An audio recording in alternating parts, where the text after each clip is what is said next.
জাতীয় সংসদ নির্বাচন ও গণভোট সামনে রেখে সার্বিক নিরাপত্তা নিশ্চিতে প্রস্তুতি গ্রহণ করেছে বিজিবি।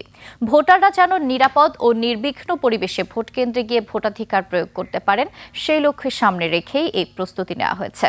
সারা দেশে ৩৭,০০০-এরও বেশি বিজিবি সদস্য মোতায়েন থাকবে। দেশের ৪৯৫টি উপজেলার মধ্যে ৪৮৯টি উপজেলায় বিজিবি নির্বাচনী দায়িত্ব পালন করবে। পাশাপাশি সীমান্তবর্তী ৬১টি উপজেলায় বিজিবি এককভাবে নির্বাচনী দায়িত্ব পালন করবে।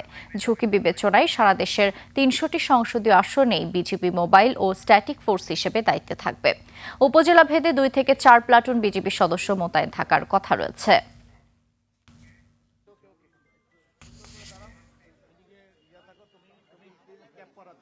নির্বাচনে সার্বিক নিরাপত্তা নিশ্চিত করবে। বিজিবি সদস্যদেরকে ইতিমধ্যে বিভিন্ন পর্যায়ে নির্বাচন সংক্রান্ত প্রশিক্ষণ প্রদান করা হয়েছে, যাতে তারা পেশাদারিত্বের সাথে যে কোনো ধরনের অস্থিতিশীল পরিস্থিতি মোকাবেলা করতে সক্ষম হয়।